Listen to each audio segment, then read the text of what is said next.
Yo soy la vid verdadera y mi Padre es el viñador. Todo pámpano que en mí no da fruto lo quita, y todo el que da fruto lo poda para que dé más fruto. Ustedes ya están limpios por la palabra que les he hablado. Permanezcan en mí y yo en ustedes. Como el pámpano no puede dar fruto por sí mismo si no permanece en la vid, así tampoco ustedes si no permanecen en mí. Yo soy la vid, ustedes los pámpanos. El que permanece en mí y yo en él, ese da mucho fruto, porque separados de mí, nada pueden hacer. Si alguien no permanece en mí, es echado fuera como un pámpano y se seca, y los recogen y los echan al fuego y se queman. Si permanecen en mí y mis palabras permanecen en ustedes, pidan lo que quieran y les será hecho.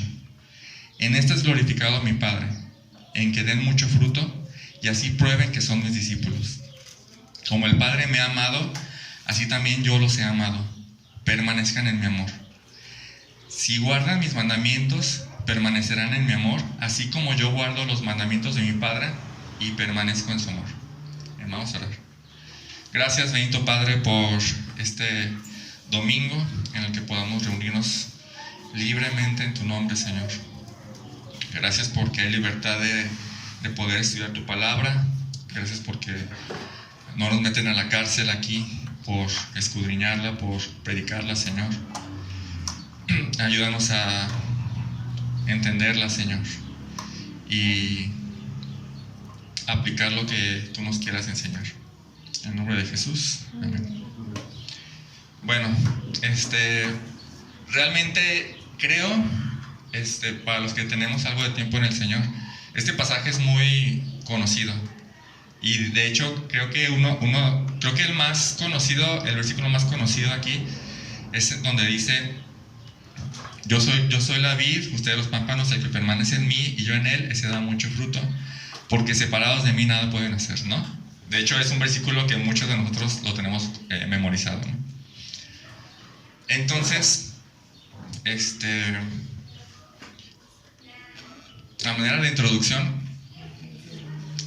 vamos a ver que esta parte donde Jesús está diciendo esto es una ilustración, un tipo parábola. De hecho, es una alegoría. Y lo que hace Jesús generalmente para explicar las cosas de una manera que la entendamos es usar este tipo de ilustraciones, ¿no? Esta es la séptima y última vez donde Él dice: yo soy. Hemos visto que Él es la resurrección de la vida. Hemos visto que Él es el camino, la verdad y la vida. Hemos visto que Él es el pan de vida. Hemos visto que Él es la puerta, que Él es el buen pastor. Y en esta ocasión, digamos que se despide hablando acerca de que yo soy, dice Jesús, yo soy la vid verdadera. Bueno, este tema lo he titulado Permaneciendo unidos a Cristo. Y en este pasaje vamos a ver 6 puntos. El primero es el requisito para permanecer unidos a Cristo. Después, la necesidad de permanecer unidos a Cristo. Después, el peligro de no permanecer unidos a Cristo. Después, el beneficio de permanecer unidos a Cristo. Enseguida, el resultado de permanecer unidos a Cristo. Y por último, vamos a ver qué significa permanecer unidos a Cristo, ¿no? Para que no se nos quede ninguna duda. Bueno, vamos a comenzar viendo cuál es el requisito para permanecer unidos a Cristo. Comienza diciendo Jesús: yo soy la vid verdadera y mi Padre es el viñador. O sea, el labrador, el que cultiva, el que trabaja la vid, ¿no? Todo sarmiento o pámpano o rama que en mí no da fruto, lo quita. Y todo el que da fruto permanece y lo limpia, lo poda. O sea, empieza a cortar las ramitas que no sirven, ¿no? ¿Para qué? Para que dé más fruto. Primeramente, vamos a estudiar un poquito la alegoría e intentar entenderla, ¿no? Porque a partir del entendimiento que tengamos acerca de esta alegoría, vamos a poder entender lo que Jesucristo quiere hablarnos a nosotros. En primer lugar, tenemos 4 figuras. ¿Cuáles son? La vid, un viñador, que es el que trabaja la vid, Los pámpanos, en algunas versiones son pámpanos, en otras versiones son sarmientos, pero como para entenderlo mejor nosotros que no estamos familiarizados con esta cuestión de los viñedos, son unas ramas, ¿no? Y por último, los frutos. Cada una de estas 4 figuras representan a alguien o algo, ¿no? La vid, ¿quién es? La vid verdadera, ¿quién es? Jesucristo. El viñador, ¿qué dice que es? El Padre. Los pámpanos, nosotros. O sea, las ramas somos nosotros. Y creo que no hay mucha confusión en esto, pero lo que yo quiero saber es qué son los frutos. Porque habla de la vid, habla del viñador, habla de los pámpanos y habla de los frutos. ¿Qué son los frutos? Podemos ir a Filipenses, capítulo 1. Lo vamos a aclarar porque esto de los frutos es una de las cosas más importantes en esta alegoría. Filipenses 1, 9 al 11. ¿Alguien que me ayude a leerlo, por favor? Filipenses 1, del 9 al 11.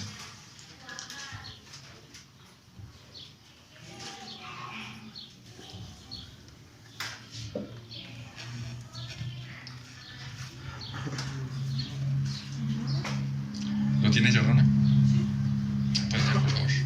Y esto pido en oración, que vuestro amor abunde aún más y más en ciencia y en todo conocimiento, para que aprobéis lo mejor, a fin de que seáis sinceros e irreprensibles para el día de Cristo, llenos de frutos de justicia que son por medio de Jesucristo, para gloria y alabanza de Dios. Hasta ahí, gracias. Fíjense lo que dice el último versículo: llenos de frutos de justicia, que es por medio, o que son por medio de Jesucristo. ¿Para qué? Para alabanza y gloria de Dios Padre.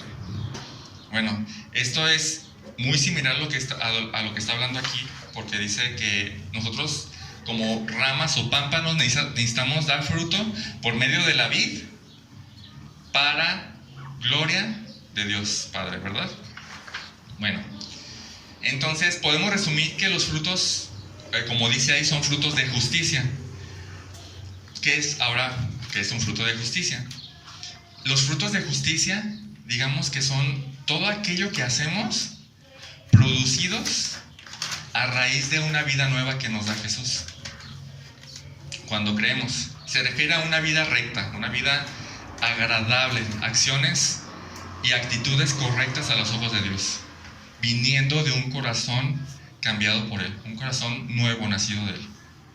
Bueno, entonces ya vimos más o menos cuáles son las figuras, qué significan, y vamos a ahora sí analizar la alegoría.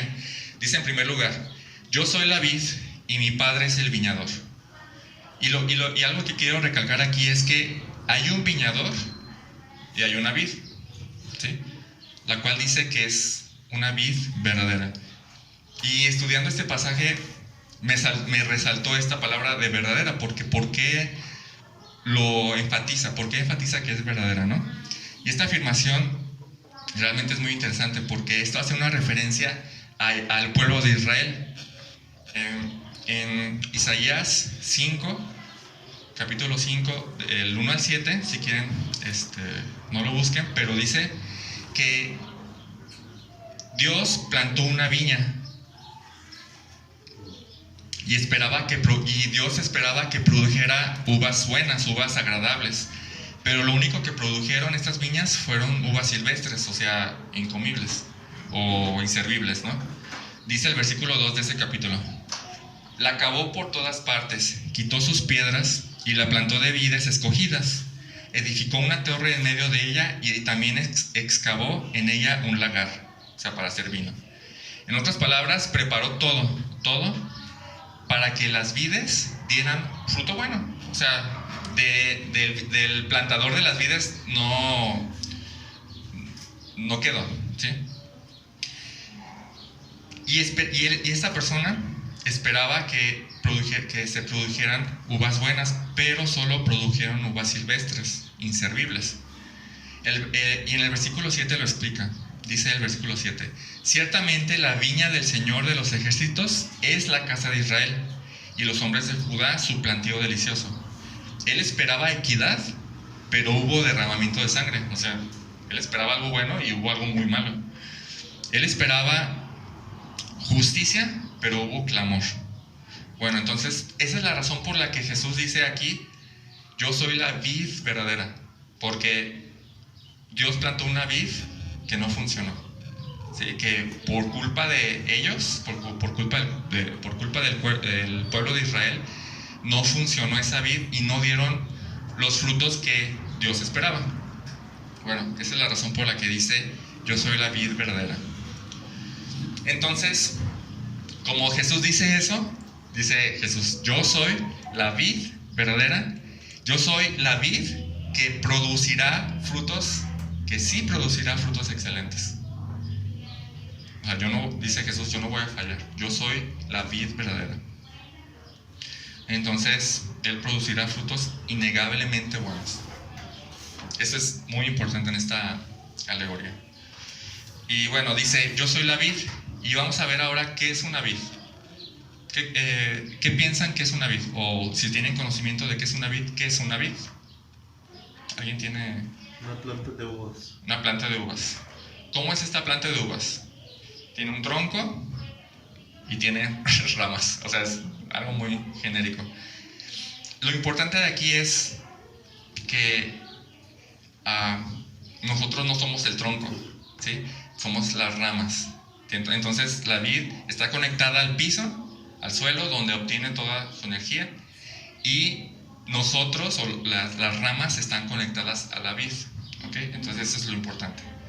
Bueno, la primera pregunta que me surgió aquí es: el labrador plantó la vid por una sola razón y con un solo propósito.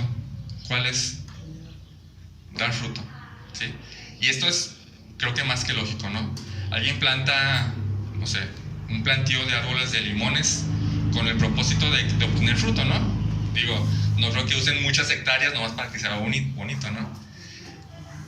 Plantan la vid con el único propósito de que dé frutos, ¿sí? Entonces lo que busca el viñador son frutos. Ahora, ¿cuántos frutos? El viñador dice: quiero que esta vid dé poquitos frutos. No, el viñador quiere obtener mucho fruto. Y para lograr eso, el viñador trabaja la vid. Y enseguida Jesús nos dice cómo trabaja la vid. No olvidemos que se está refiriendo al Padre y a Jesús, ¿sí? Dice: todo pámpano o rama que en mí no da fruto, lo quita, y todo el que da fruto lo limpia, para que dé más fruto. Entonces, ¿qué hace el viñador en la vid? Observa la vid, la escudriña, levanta las hojas, mueve las ramas para observar si hay fruto. Y de repente nota que algunas ramas, algunos pámpanos, como se les llama, algunos dan frutos y otros no. Y fíjense lo que dice Proverbios 15:3: en todo lugar están los ojos del Señor, observando a los malos y a los buenos. Dice: en todo lugar están los ojos del Señor, observando a los malos y a los buenos. O sea, no nos podemos escapar de su escudriño. Entonces, si una rama no da frutos, ¿qué hace con ella? Simplemente la quita. A Dios no lo podemos engañar. Él sabe aún mejor que nosotros si damos fruto o no. Simplemente lo quita. ¿Para qué? Para que no estorbe el crecimiento de los que sí dan fruto. Digo, yo tengo un limón, ¿no?, ahí en casa, y la verdad espero que dé frutos, ¿no? Lo tengo plantado en una maceta. Entonces, de repente, no estoy muy al pendiente, pero veo que de repente hay ramas que empiezan a dar flores. Entonces, ¿qué voy a hacer? Corto las que no dan flores para que toda la energía vital se vaya a las que sí están dando flores, ¿no? Esa es la idea. Entonces, las quita para que no estorbe a las que sí dan fruto. Pero si una rama sí da frutos, ¿qué sucede con ella? ¿La quita? Permanece, se queda pegada. Y no solo eso, sino que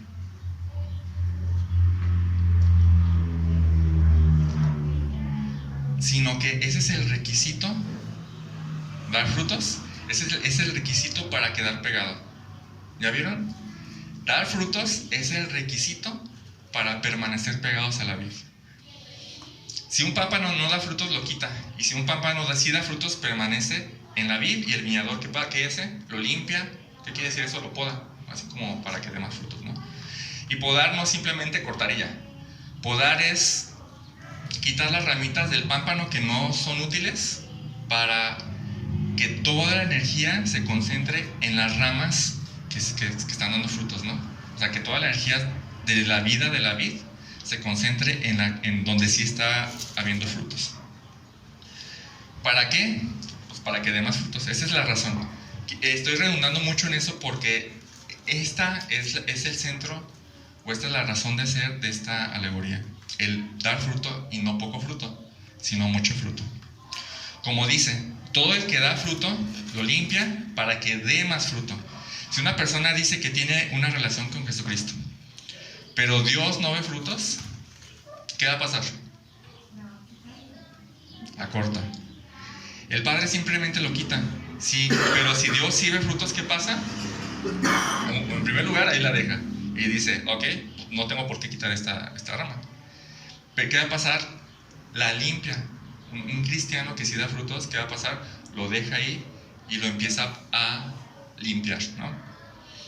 Como dice, todo el que da fruto lo limpia para que dé más fruto.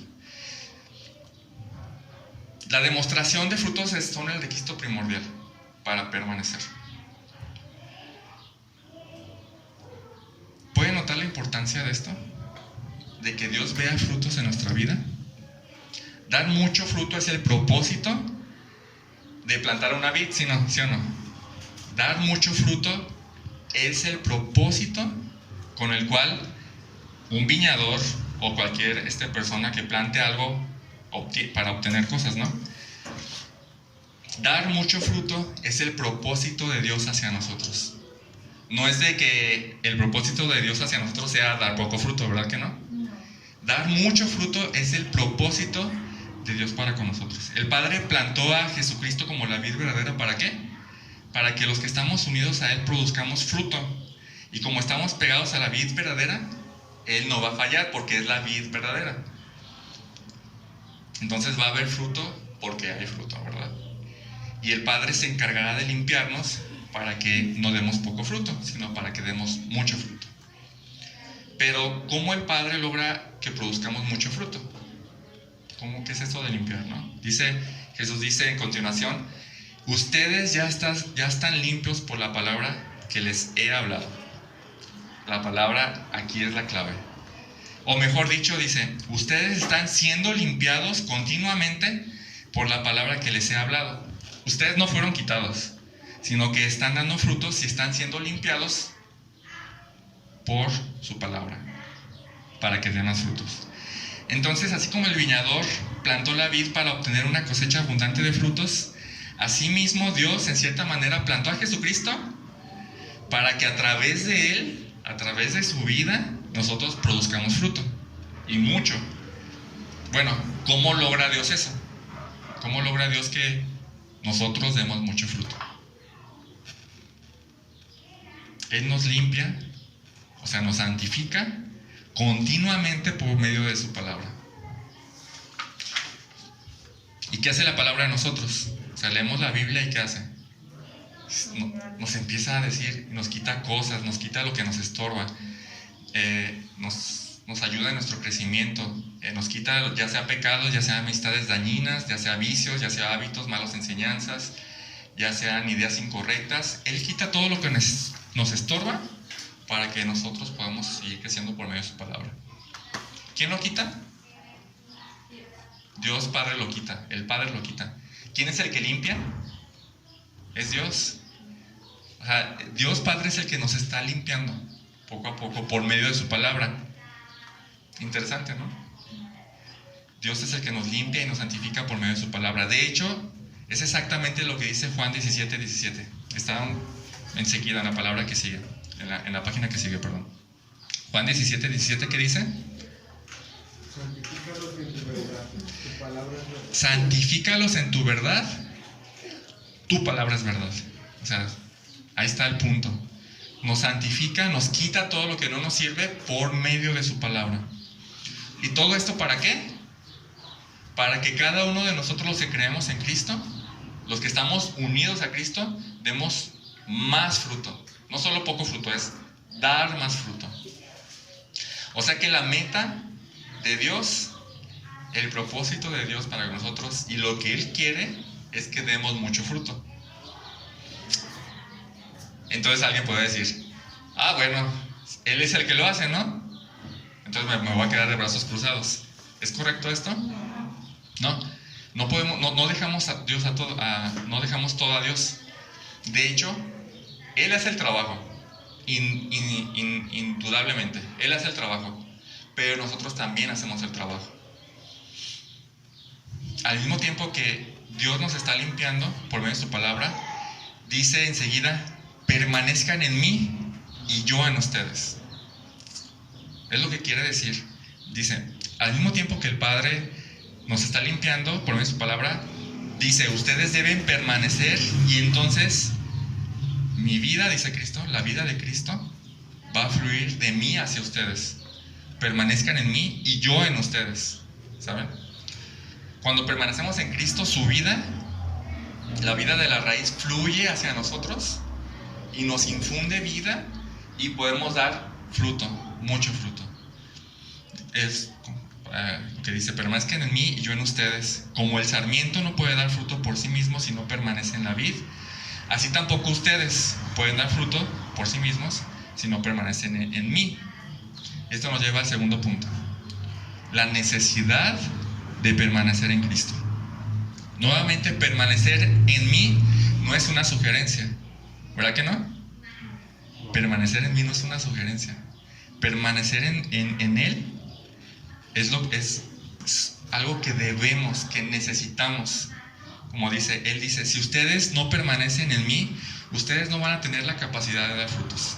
Simplemente, ustedes no pueden dar frutos por sí mismos. Les dice, les es necesario permanecer en mí y les es necesario que yo esté en ustedes. O sea, la vida que fluye a través de mí, que yo les doy. Acuérdense de la figura del tronco y los pámpanos, ¿no? Las ramas. ¿Cómo obtiene la vida las ramas? Por medio del tronco. No hay de otra. Y Jesús dice, si ustedes separan una rama y la tiran al suelo, ¿esa rama va a producir frutos? No. A mí lo que más me sorprende aquí es la ilustración tan básica. Es muy clara, o sea, un niño puede entender esto. Entonces nosotros con mayor razón, ¿no?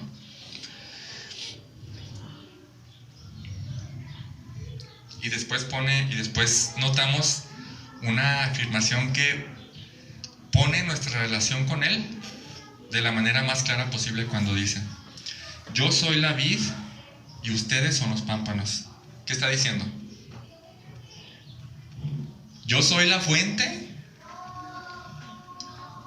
y ustedes dependen de mí para dar fruto. Increíble, ¿no? Porque a veces creemos y pensamos que podemos hacer las cosas sin Cristo o sin tenerlo en cuenta, no sé. Dice, yo soy la vid y ustedes los pámpanos. Ustedes dependen de mí para dar fruto. Les es necesario estar unidos a mí porque yo soy la fuente. El que permanece en mí y mi vida fluye en ustedes, ese dará mucho fruto, porque separados de mí, ¿qué pueden hacer? Nada. Y se está refiriendo a eso. O sea, no es de que no puedo hacer nada de cualquier cosa. No, se está refiriendo a no puedo hacer nada agradable a Dios. No puedo dar frutos que le agradan a Dios. ¿Qué puede hacer un pámpano separado? Nada. ¿Puede producir uvas? No. ¿Qué fruto podemos producir nosotros si no estamos unidos a Cristo, que es la fuente? Ninguno, ¿eh? Ninguno. No hay nada agradable que podemos hacer ante Dios si no estamos unidos a Cristo. Y digo, la verdad, externamente podemos aparentar mil cosas, pero el viñador ese es el que escudriña nuestros corazones. ¿Qué quiere decir esto? Si no estamos unidos a Cristo, no podemos de ninguna manera, producir frutos que sean agradables a Dios. De ninguna manera. Y observan la necesidad de estar unidos a Cristo. Necesitamos, no es una opción. Necesitamos estar unidos a Cristo. Porque si alguien no permanece unido a Cristo, ¿qué pasa? Continúa diciendo: si alguien no permanece en mí, es echado fuera como un pámpano y se seca, y los recogen, los echan al fuego y se queman. Y esto nos lleva a nuestro tercer punto: el peligro de no permanecer unidos a Cristo. Si alguien no permanece en mí, es echado fuera como un pámpano y se seca, y los recogen y los echan al fuego y se queman. Entonces, ¿quiere decir que perdió su salvación por no dar frutos? Eso está interesante. No, más bien demostró que no era un creyente por su ausencia de frutos. Es una demostración nada más. Porque, digo, la rama se esfuerza por producir frutos. Literalmente, la ramita se esfuerza por producir frutos. No, la rama ahí está y la vid le infunde vida, ¿sí o no? Es algo muy, muy natural. Quiere decir que, más bien, que esta persona estaba pegado a la vid de una manera superficial. Su unión no era real. Es como cuando una persona conoce de Cristo y hace una profesión de fe y empieza a convivir con los cristianos e incluso esa misma persona se considera cristiana, cambia actitudes externas, cambia acciones externas. De hecho, puede aprender el lenguaje cristiano. Ustedes saben, ¿no?, cómo es el lenguaje cristiano, ¿no? Pero Dios conoce el interior de esa persona y sabe. Dios conoce el interior de esa persona y Dios sabe que esa persona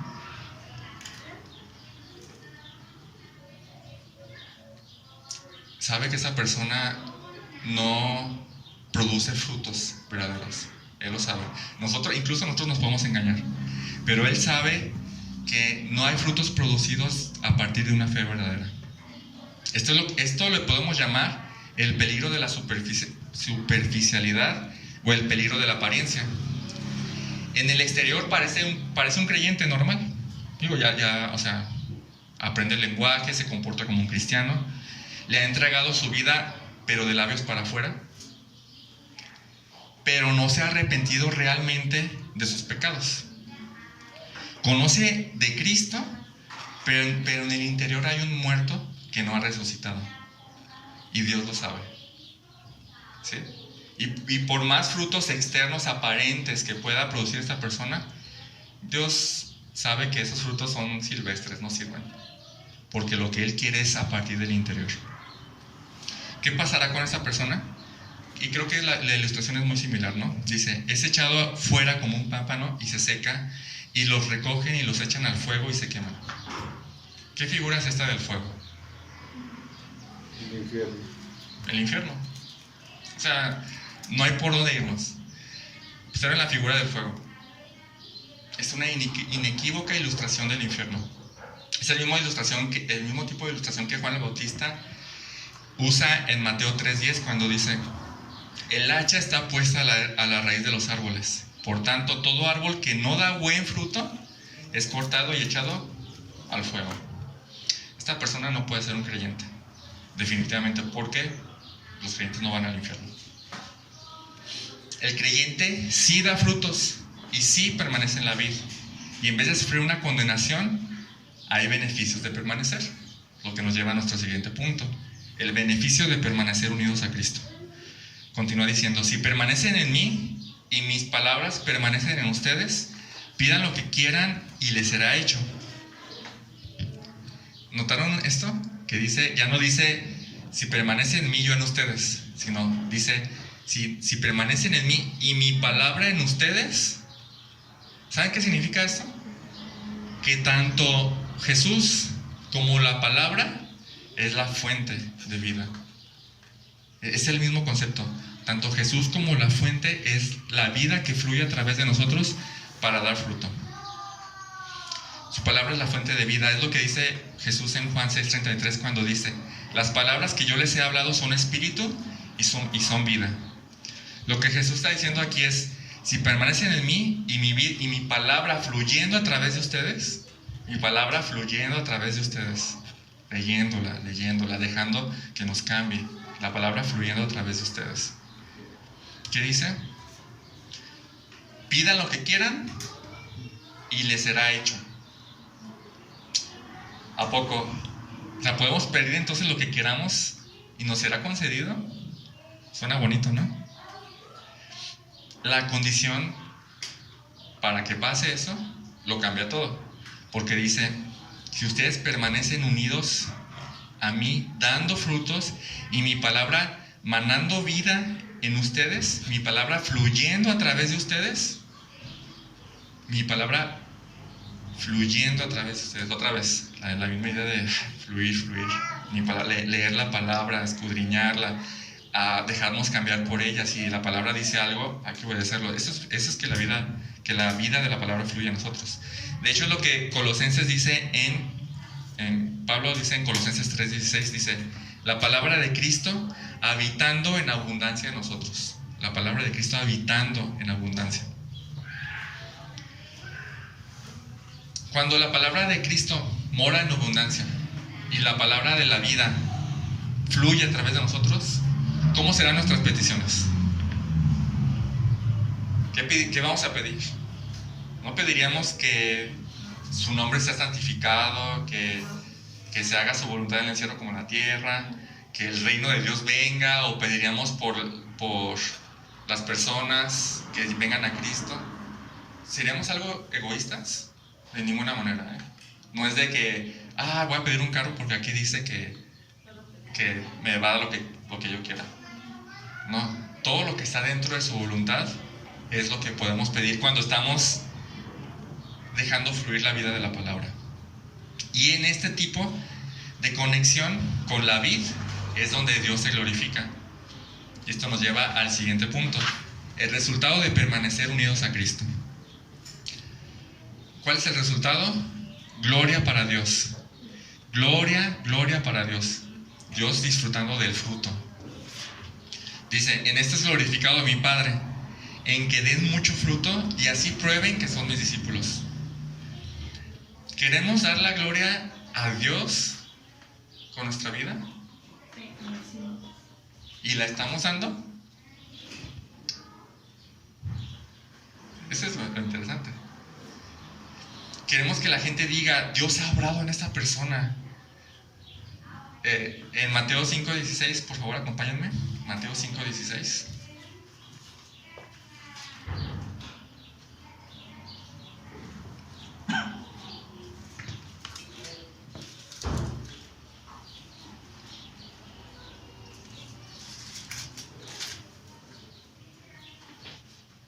¿Qué dice?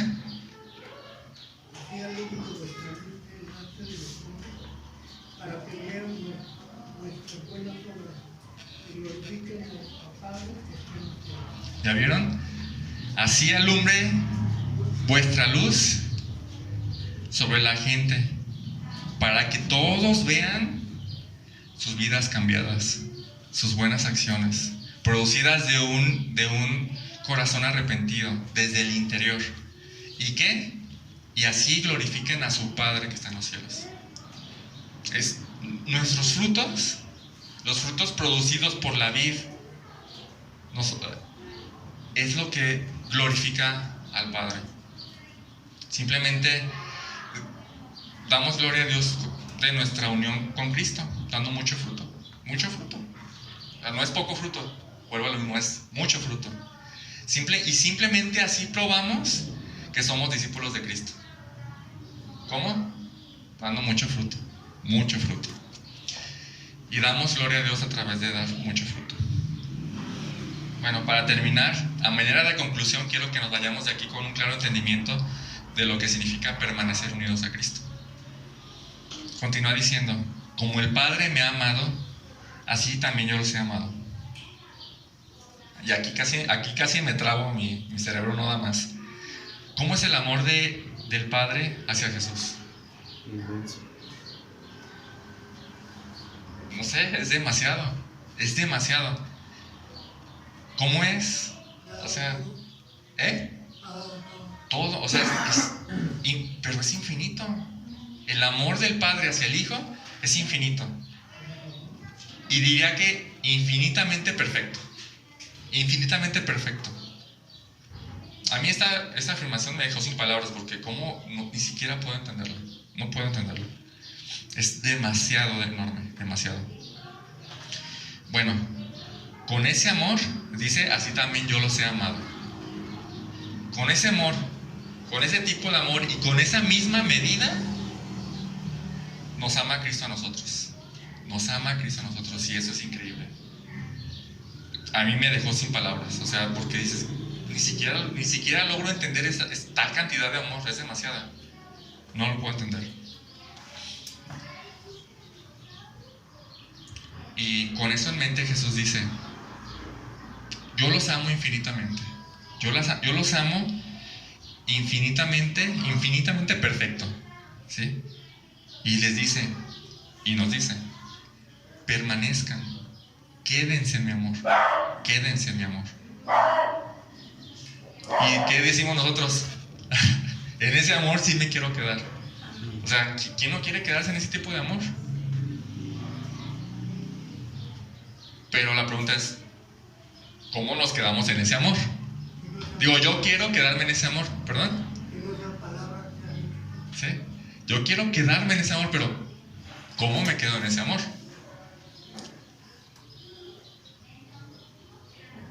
¿Cómo permanecemos? ¿Qué significa permanecer en el amor de Cristo? Ya que aquí vamos a entrar al significado del qué significa permanecer unidos a Cristo. Lo dice a continuación. Si guardan mis mandamientos, permanecerán en mi amor, así como yo he guardado los mandamientos de mi Padre y permanezco en su amor. ¿Ok? Bueno, entonces, solo obedeciendo, permanezco en su amor. Dice, si guardan mis mandamientos, van a permanecer en mi amor. Creo que quiere decir algo más que simplemente obediencia. ¿Sí? Jesús nos da el ejemplo de cómo debemos obedecerlo. Él dice, así como yo he guardado los mandamientos de mi Padre. Dice, guarden mis mandamientos como yo he guardado los mandamientos de mi Padre. Obedézcanme como yo obedezco al Padre. ¿Y cómo obedece Jesús al Padre? Eso es, aquí es el punto de enseñanza. ¿Cómo obedece Jesús al Padre? Miren, vamos a ir a través del libro de Juan, en el capítulo 4, por favor. El Evangelio de Juan. Juan 4:34. ¿Qué dice? Jesús le dijo, mi comida es que hagas la voluntad de que me envió y que acabe su obra. Mi comida es que yo haga la voluntad del que me envió y que acabe su obra. Mi comida. ¿Qué quiere decir esto? Que lo que lo llena y lo satisface, lo que sacia su hambre, es hacer la voluntad del Padre. Vemos algo aquí, no es simplemente obediencia, ¿verdad que no? Es un gozo por hacer la voluntad del Padre. Yo quiero, eso es lo que más me satisface, hacer la voluntad del Padre. En el siguiente capítulo 5, versículo 30, ¿qué dice?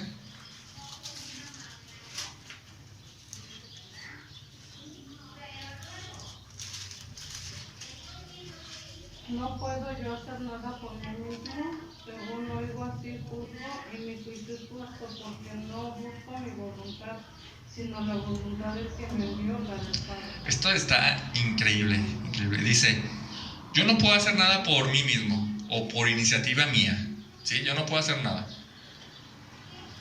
Yo no busco mi voluntad, ¿sí saben? Yo no busco mi voluntad, sino la voluntad del que me envió. ¿Qué está queriendo decir Jesús aquí? con toda humildad reconoce que nada puede hacer por sí mismo. Y dices, ¿Jesús no puede hacer nada por sí mismo? No. Jesús nunca fue independiente a Dios Padre. Nunca. Él era totalmente dependiente a Dios y de hacer su voluntad. ¿Qué aprendemos aquí? Dices, bueno, aparte de que es un gozo y un deseo de me satisface más que comer, yo tengo que reconocer que para obedecer al Padre no es de que, ay, tengo que obedecerlo, ay, no puedo hacer esto, ay, no puedo hacer esto, no. Más bien es, yo estoy comprometido, mi voluntad realmente no importa mucho, lo que yo quiera no importa mucho. Lo que más importa es lo que Dios quiere. ¿Y cómo lo conocemos? En su palabra. Después, en el siguiente capítulo, en el capítulo 6, versículo 38, ¿qué dice?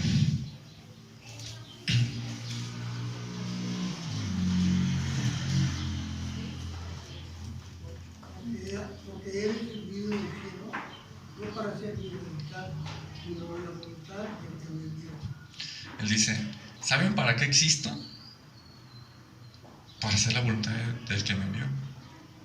Yo existo para hacer la voluntad del que me envió. O sea, no existo, no vivo, no existo realmente. Yo no nací y estoy viviendo mi vida para hacer mi voluntad. Yo existo para hacer la voluntad del que me envió. ¿Qué nos dice eso? Entonces mi voluntad no cuenta nada. No cuenta nada. Mi voluntad debe apegarse a la voluntad de lo que Dios quiere. Oiga, dice la palabra, ya no digo yo más Cristo. Excelente. Bueno, por último vamos a ir a Lucas, capítulo 22.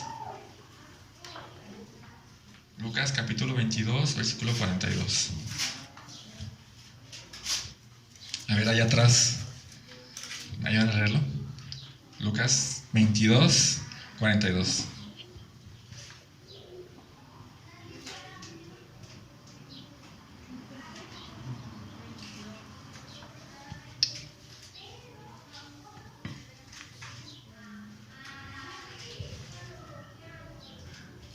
¿22? 22, 42.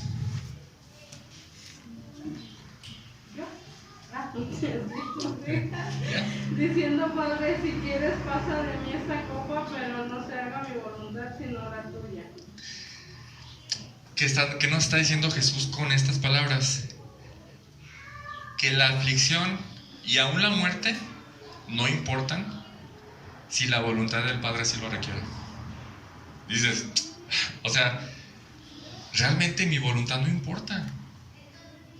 De verdad, lo que estamos viendo aquí es que la manera de la obediencia. O sea, prefiero su voluntad a mi voluntad, aunque me cueste. Aunque me cueste aún la muerte. ¿Sí? Bueno, regresando a Juan. A Juan 15. Lo que Jesús está diciéndonos aquí es, así yo obedezco a mi Padre, así, con esa actitud, así, sabiendo que la voluntad de Jesús no importaba, dice, así yo obedezco a mi Padre y permanezco en su amor infinito hacia mí. Entonces, así ustedes, de la misma manera, obedézcanme. ¿Y qué va a pasar? Y se quedarán en ese amor infinito por ustedes. Así es la obediencia que Cristo requiere, deseando con gozo, por sobre todo, hacer su voluntad. Si se fijan que no es obediencia fría, no es una obediencia fría de que, pues no, aquí dice, entonces así lo hago. No es una obediencia así de fría.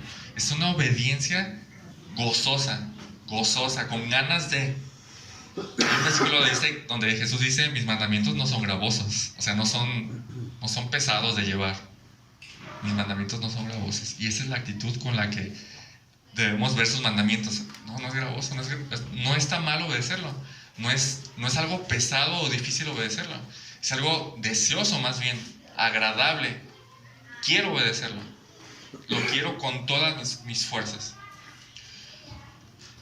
Bueno, y por último me gustaría resolver algunas dudas que pudieran surgir de lo que acabamos de ver.